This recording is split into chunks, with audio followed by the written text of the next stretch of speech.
reminiscing today and using the all-time, old-time goodies and all that stuff. And to me, we have a culture passed by no other civilization, but we don't know anything about it. I think you can always write something that the people will understand. Thank God that He gave me the energy to carry out the role. But I was just playing a part for humanity. And I'm still playing a part for humanity. That's my role. Hello, ladies and gentlemen. Welcome back to another episode of SoundTrack to My Life, where we incorporate great discussion about classic albums. So it's only natural that we elevate to another level and incorporate guests. So without further ado, I want to bring along my guest, Miss Nikki Rose.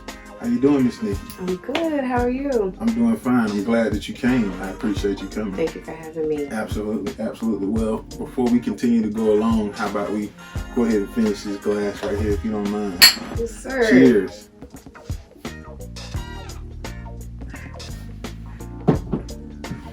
So what's been going on lately with you, Miss Nikki Rose?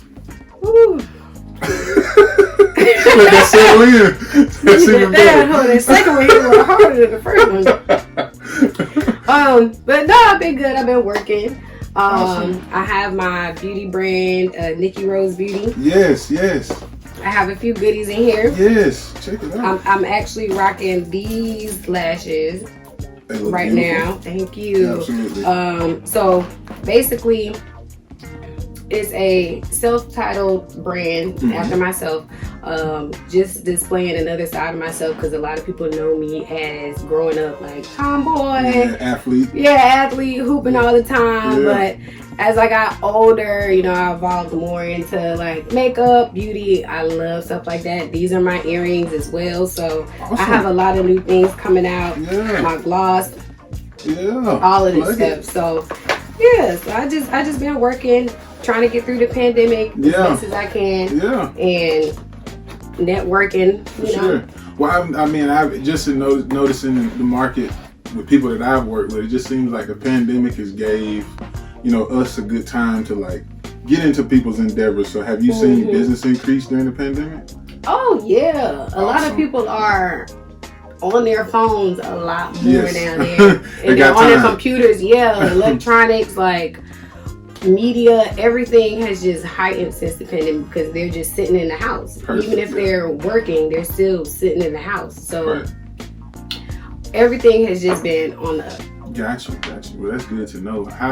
I guess my next question would be like, how did you come about the Nikki Rose beauty line? Like, what made you decide to do it? How did it come from a hustle to a legitimate business, if you don't mind me asking? Well, actually, it's not a funny story. So originally I had a fitness line. Okay. I had a fitness line. I can see that. That I won't name, but learning through, getting into a business, I found out that because I got hit with a letter of trademark infringement. So apparently there was another business that had the same exact name in England somewhere. So I'm like, damn, like I couldn't sell any of those products because all of it had that name on them. So I was like, okay, well, I knew I wanted to have something for myself. I knew I wanted to have something with my name on it. Roses, love roses. My name, Instagram _Nikki Rose has been what it is for years now. I have tattoos like, oh my arm, roses, everything. So it only made sense. So I said, well, I can't go wrong if it's me. You know what I'm saying? People can name whatever they want. I can't go wrong if it's me. And I figured, I tried to do the athletic side. I am going to rotate back to it with Nikki Rose because it's a whole brand. It's not just beauty. It's a whole brand. So I decided to go back to the other side of myself. You know what I'm saying? Just displaying a different side of it. So that's basically how it came about. Gotcha. It was actually a blessing in disguise. Absolutely. And I just think it's only on par with, I don't know, just the person that I always thought you represented. Like, even seeing you now and what you're doing with your line, I just think it always, you know what I mean? It's on par and on course with the person that I would imagine you'd be at this point.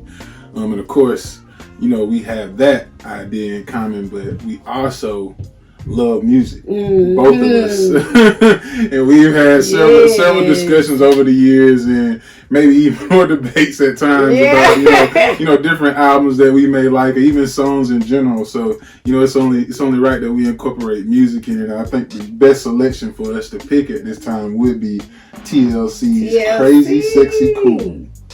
This was an amazing album.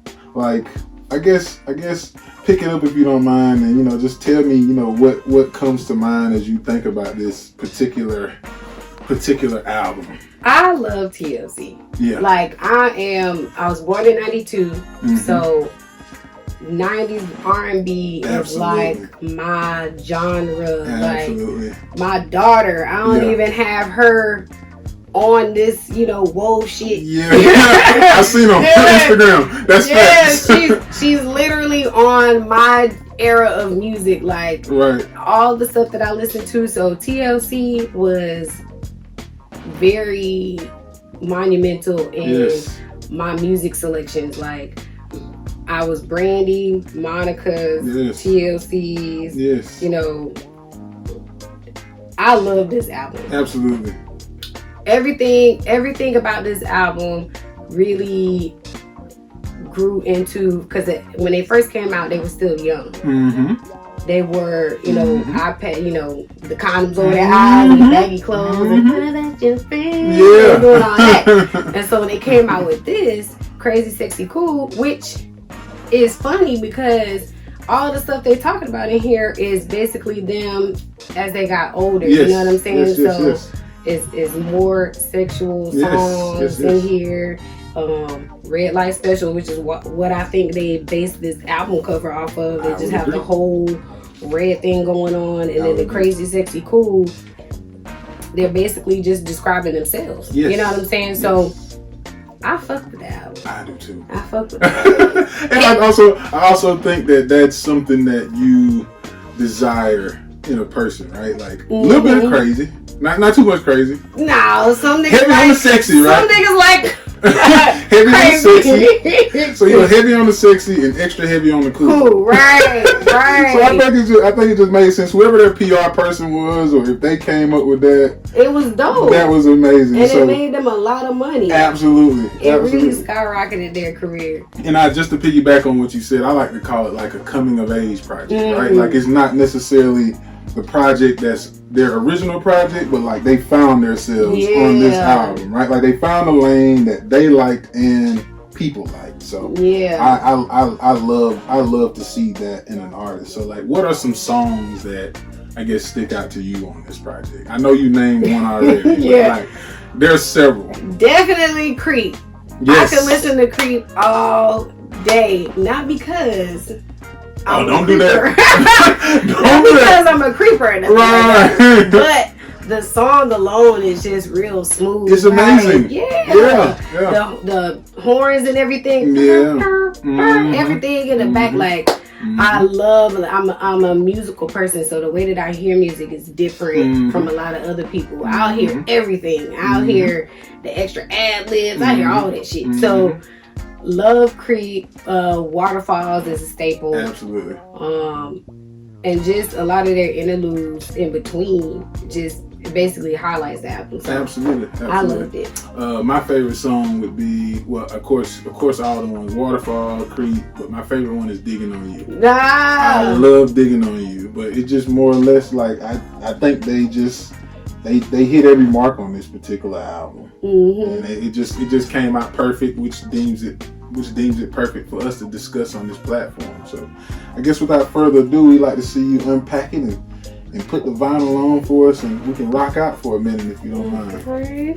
It's only right. I'm gonna have to use my nails. That's fine. I'm about to say, if you need some help, I can grab it for you. There we go. Yeah.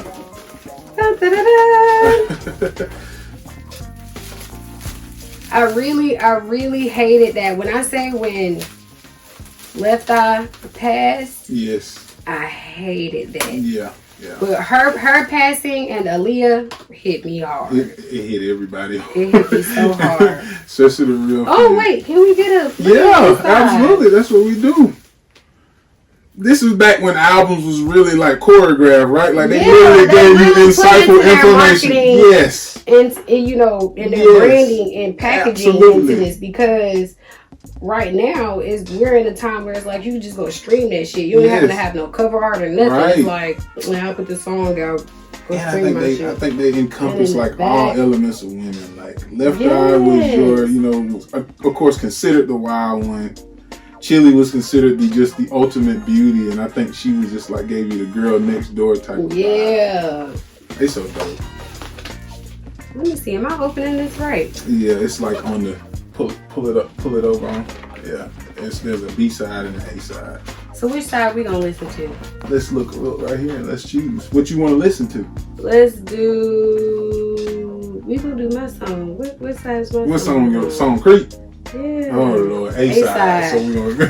A side. So we creeping today, okay? A side, the right side. That's B. I also think about. I don't know if you remember this, but like the Living Single episode when TLC was like in the dude's dream. Oh yeah! Overton's dream. I think it was Overton. Yeah. And he thought he was cheating on his girl. Let's see if we can get it going for us.